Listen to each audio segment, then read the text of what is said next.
Should the New York Giants shut down Daniel Jones for the season? The case for, the case against, and my opinion coming up next on the Locked On Giants podcast. You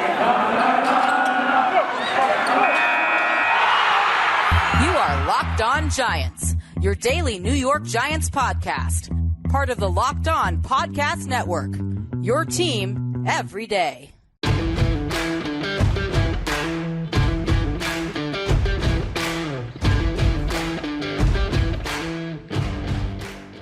Hello, New York Giant fans, and welcome to a new edition of the Locked On Giants podcast, part of the Locked On Podcast family, your team every day. My name is Patricia Traina. Happy to have you with us. Happy Friday to everybody, and thank you for making the Locked On Giants podcast your first listen of the day, or if you're watching us on YouTube, your first watch of the day. Really appreciate you and appreciate it. We're getting close to 1,000 subscribers here at the Locked On Giants podcast. We have about 25 more to go, and I can't thank y'all enough. Those of you who have subscribed, like the channel, I'm so close there. And I just recently was talking with my channel coordinator and I said, hey, I'm getting close. You better get that lollipop on order. So he's going to see what he can do about it. And, but I still got 25 more to go. So again, if you are watching on YouTube, please subscribe and like the channel if you haven't already, and click that little bell so that you get notifications of new shows as we put them out. And today's episode is brought to you in part by On Location. On Location is the official hospitality partner of the NFL and is the only place to score a once-in-a-lifetime Super Bowl ticket and experience package. Visit onlocation.exp.com/SB56 for more information, or search Super Bowl On Location. All right, folks, on today's Locked On Giants podcast, should the Giants shut Daniel Jones down for the year? We're going to talk about why they should, why they shouldn't, and then I'm going to tell you what I would do if I were the team. All right. And you might be able to guess from the segments of why they should and why they shouldn't, how I'm thinking, but I'm going to give you my 2 cents. Not that the Giants care what I think, but hey, it's a topic that, after reading these various reports and what the Giants are doing and where Daniel Jones is, it's just something I want to talk about. And I'd like to hear from you what you think. So if you're watching on YouTube, drop a comment in the comments below. If you're listening on any of our audio platforms, you can write to me at lockedongiantspodcast@gmail.com. Let me know what you think.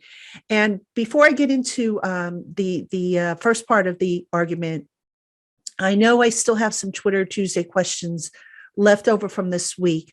So what I'm going to do is I'm going to actually save them for next Twitter Tuesday. So this way we're going to have another big mailbag. I like it when we have a big mailbag. So that's what I'm going to do. So if you have questions, again, lockedongiantspodcast@gmail.com, or you can tweet them to me, Ask PTrain. I'm sorry, you can tweet them to me at Patricia_Traina with the hashtag AskPTrain. And if you really, really got to have an answer sooner than Tuesday, just, send them to me and just say that they're for the mailbag, and I'll get them on Giants Country. I'll get to them one way or another. All right, let's talk about Daniel Jones now. Now, again, Daniel Jones is dealing with the neck injury. The Giants haven't given any specifics about it, other than to say that he is not cleared for contact, which, now I am not a doctor. I don't know what that necessarily means, but just using common sense, there could be some concerns about spinal cord issues. There could be some concerns about nerve issues. There could be some concerns about disc issues. So it could be any number of things. And let's talk about, though, the case for shutting Daniel Jones down.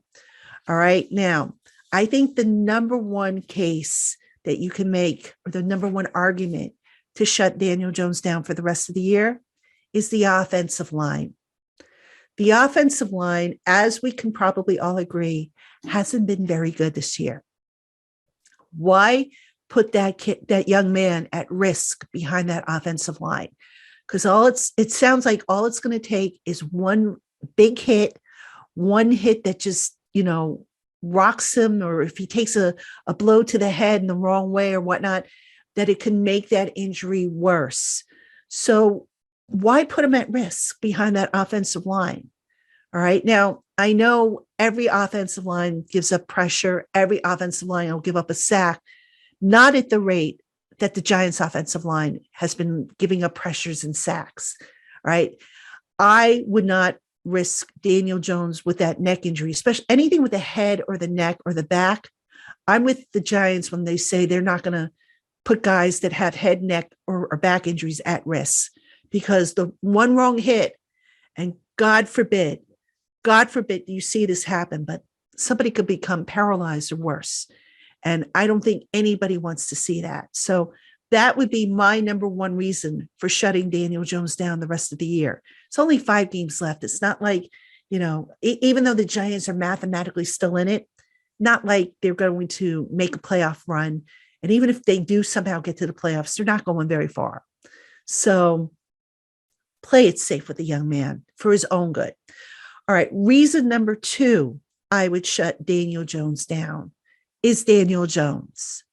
Now, I have said this many, many times. I have said this watching games. I have said this on this program. I have written it on Giants Country. Daniel Jones sometimes can be his own worst enemy. All right. He fancies himself as someone who is tough. And nobody's questioning his toughness, by the way. He is a tough kid.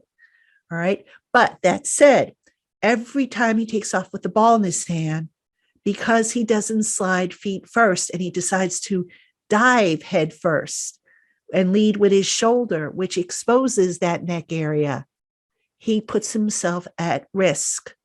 And he's already had a concussion back in week 5. He didn't miss any time, but he still had that concussion. And now the neck issue. All right. Quarterbacks, they're going to get hit. And unfortunately, the neck and the head area are just as exposed as the legs, the arms, the torso. I would not put Daniel Jones out there. I could make a case rather for not putting Daniel Jones out there because of that risk. All right. If Daniel Jones knew how to slide feet first, if he knew when to call it quits on a play, then I might consider it. But right now, I don't see that with him. And I would be very, very concerned about putting him out there and knowing when to give up on a play and when not to give up on a play. So that would be another reason for me to hold him out. Okay. One last reason. And I alluded to this again a few minutes ago. I don't think the Giants are going anywhere.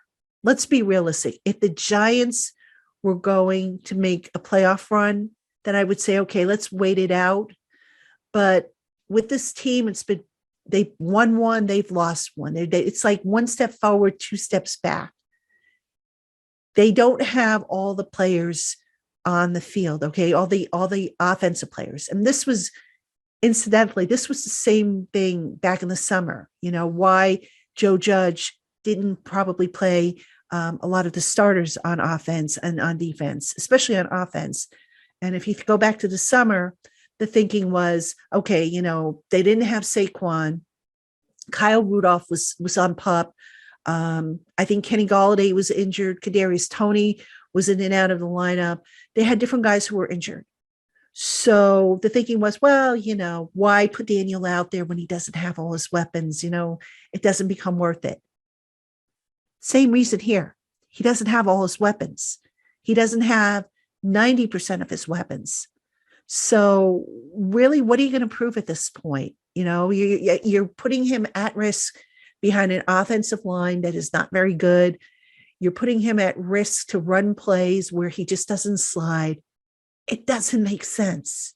All right. So that's an argument that I think you can make for keeping him out the rest of the year. And above all, you keep him out the rest of the year. Now you protect him from himself. You're not going to have him, if you're the Giants, coming in and begging to play or lobbying to play, because once he goes on IR, he has to miss a minimum of 3 games. So those are the reasons I can make an argument for keeping Daniel Jones out the rest of the year, basically for his own good. All right, Giant fans, coming up, I'm going to talk about the case against shutting Daniel Jones down for the season. But first, I want to remind you that even though the Giants aren't doing very well, the Super Bowl is still going to be going on. In fact, it's Super Bowl 56 at Los Angeles' SoFi Stadium is less than 100 days away now. And On Location, the official hospitality partner of the NFL, is the only place to score a once-in-a-lifetime Super Bowl ticket and experience package.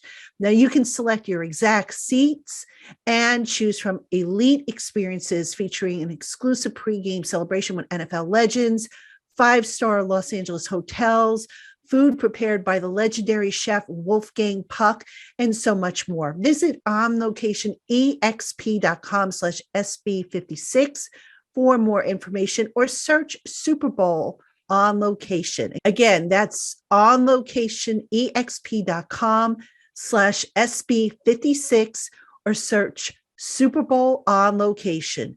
Again, the Super Bowl will be here before you know it. And even though the Giants probably won't be in it, there's no reason why you can't be in it. So check out On Location today and book your special package.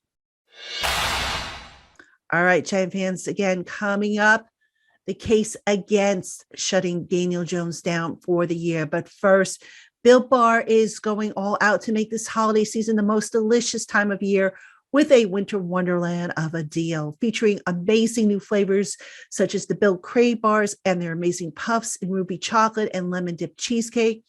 These and Built's other amazing flavors are available right now. With our promo code LOCK15, you can save 15% off your first order at BuiltBar.com. So again, customize your box the way you want it, with what you want, with the flavors you want available in nut and nut-free variety. Use our promo code LOCK15 and save 15% off your first order at BuiltBar.com. All right, Giant fans, let's talk about the case against shutting Daniel Jones down for the rest of the year. And this, of course, is contingent on whether or not he eventually gets clearance from the doctors to resume play. The biggest case against is, do we know what we have in Daniel Jones?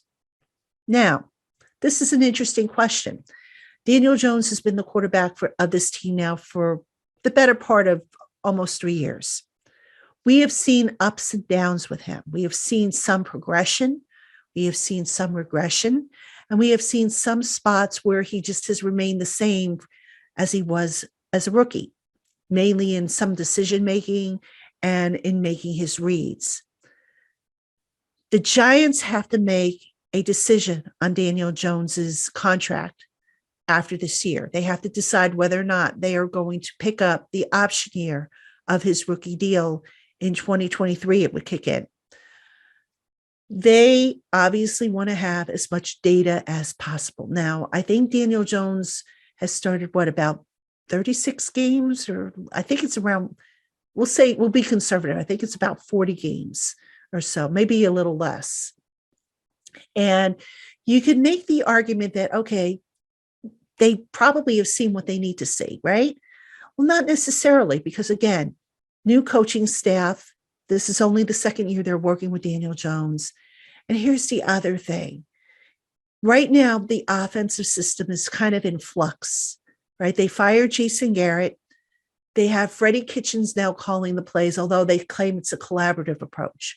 Will Freddie Kitchens be the long-term play caller? Possibly. But how can you make that decision and also make a decision on Daniel Jones? All right. So, that right there would be a case to say, look, let's continue seeing what we have so that we can decide whether or not we need to go in another direction, whether Daniel is our guy. Daniel, I mentioned the contract, and that's going to be a big factor in it. All right. Another case against shutting him down is basically you're compromising the competitive spirit of the game. And by that, I mean, you go back to how last year Joe Judge ripped the Eagles, rightfully so, by the way, for compromising the competitive spirit of the game. So if you take guys and you shut them down on the basis of, well, guess what? We're not going anywhere. Why put our injured guys out there? Why not let them compete and let them earn their spot on the team next year? So that could be an argument too. I think that's a weak argument, but certainly one that you can make against shutting Daniel Jones down for the rest of the year. The other thing is, the offense in general. I mentioned the new play caller, Freddie Kitchens. I personally believe that if Joe Judge is back next year, which I think he will be, I suspect Freddie Kitchens will be the offensive coordinator. I do not agree with that, if that is the plan. I think the Giants would be best off getting somebody in from the outside to work and spruce up that offensive attack, not just with Jones, but with everybody. But again, I have a feeling they are going to stick with Freddie Kitchens, and they're going to continue this collaborative approach, not just amongst the coaches, but also amongst the players. What do the players like to do best? And I'm not really sure how that's working, but I know sometimes what you like to do best might not work against certain teams. So that's where you really have to have the coaches come in and say, okay, you know what? I know you like to run this play, but it's not going to work this week against the Chargers. So we're going to have to do something else. And I just would like to see a more creative offensive coordinator come in.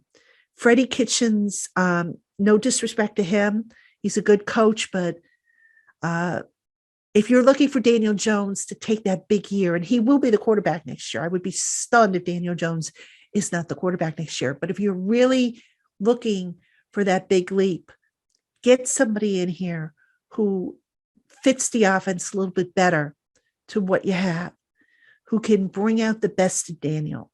Because so far, Garrett wasn't able to do it. Can Kitchens do it? The jury's still out on that. But, I'm not sure that's the way to go if I'm the Giants. And I would want to know once and for all if what I have in Daniel Jones can carry me through as a franchise for the next 10 or so years. And right now, I can't sit here and say that he is the answer. So basically, it boils down to an information gathering process. Get him back out on the field once any danger of him suffering something worse is gone. So that would be the case against putting him on IR.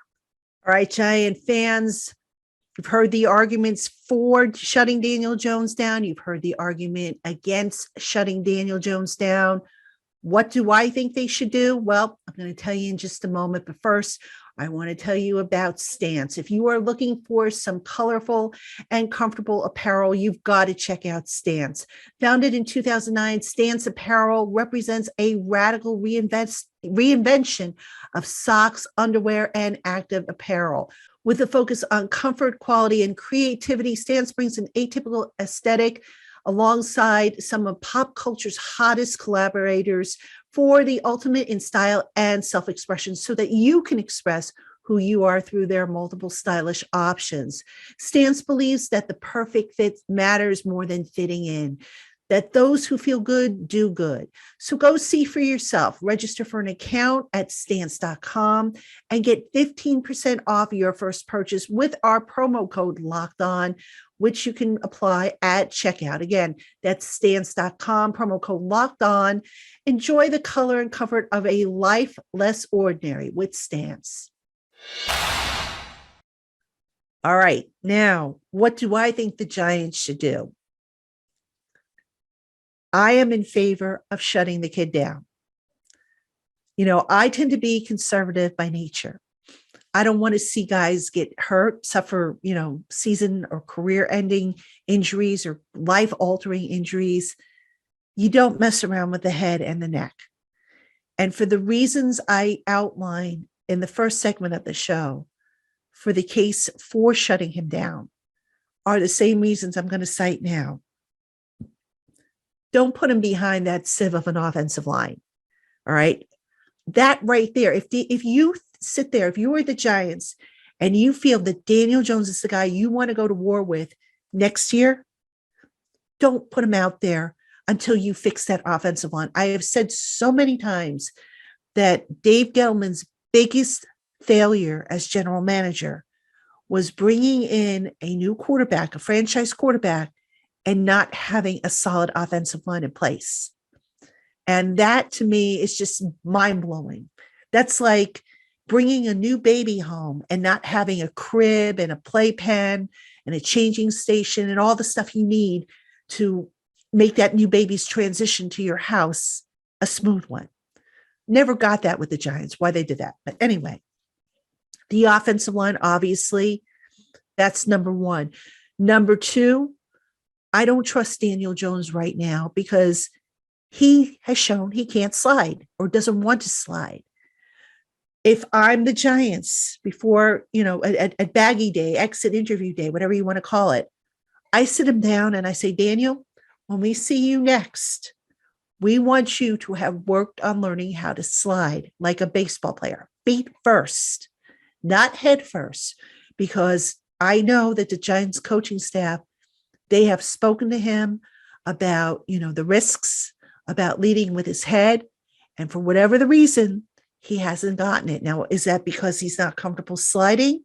Possibly. But that's something he's got to pick up and he's got to learn. And that would be number one on his list of things that I would send him into the offseason with, is learn how to slide. And if he doesn't learn how to slide, well, guess what? He's going to have these problems with durability because people are going to come at him, not purposely looking to hit him in the head or in the neck or anything like that. But the game moves fast. And why would you want to expose a very delicate area of your body, your head and your neck, to guys who are coming at you, like literally 100 miles an hour or whatever the speed is? It doesn't make sense. All right. The other reason I would shut him down for the year. Right now, the offense is in a state of flux. As I mentioned before, Freddie Kitchens is calling the plays. I don't know if Joe Judge is going to stick with Freddie Kitchens as the offensive coordinator. Would not surprise me if he does. But I would say, okay, you know what? This year, the offense, we had some injuries. The offensive line wasn't good. Let's go back to the drawing board and let's try and maybe sweep away some of the stuff Jason Garrett was doing that wasn't really working and bring in some new things. Get back in the lab, come up with some new plays, some new designs, some new creative stuff to maybe get this offense going in the right direction. That's not going to happen right now. One of the things with changing the play caller is you might have a different sequence or different ideas on a specific down, but the concepts still remain pretty much the same. So I would say, look, Daniel, we're going back to the drawing board with this offense. We're going to sit down. We're going to redesign it, make it better, make it more efficient, make it easier for you so that you can grow in it. Because I don't know about you folks, but I haven't seen a whole lot of growth in Daniel Jones in the 2 years that he has been in this system. And I know that there's a danger that if you change the system too much, now you're saying, well, this is going to be his third offensive coordinator. No, fourth, I guess you could say, if you count Kitchens. So Shermer, obviously, Garrett, Kitchens, and then if a new guy came in, this would be your fourth potential offensive coordinator. Whether the Giants keep Kitchens or not, they have to go back and they have to go to the drawing board and figure out that offense, because there's going to be guys that aren't going to be here next year. You're going to have a brand new offensive line, fingers crossed. I doubt you will see Evan Ingram back. John Ross is only signed to a 1-year deal. Sterling Shepard, I would imagine, probably won't be back. So you're going to have some new pieces that are brought in. And as part of this redesign of the offense, you have to figure out, okay, what kind of players are we going to need in order to make what we want to run smoothly? So while they're figuring all that out, why expose Daniel Jones to, any further potential harm? To me, it doesn't make sense. So again, my verdict, shut him down for his own good, for his own safety. The Giants aren't going anywhere. Just call it its season. I mean, I know that's to the competitor is like, okay, don't shut them down. You're giving up on the season. But let's be realistic here. We're talking about somebody's, head and neck area, somebody's life here. So I don't know. That's how I feel. Again, do you agree, disagree? Let me know. lockedongiantspodcast@gmail.com, or drop a comment if you're watching on YouTube in the comment section below. All right, folks, that's going to do it for me here on the Locked On Giants podcast for the week. Thank you so much again for making the Locked On Giants podcast your first listen or your first watch. Make sure you tune in on Monday. David Turner and I will break down the Giants-Chargers game. Tuesday, we will do a Twitter Tuesday. So again, if your questions didn't make it into this past week's mailbag, I still have them and I will get to them, as well as any new questions. And then we'll just keep on rolling with shows. I will be back with all 5 days worth of shows next week. So hope you'll tune in. So until then, have a great weekend, everybody. And we will talk to you again soon.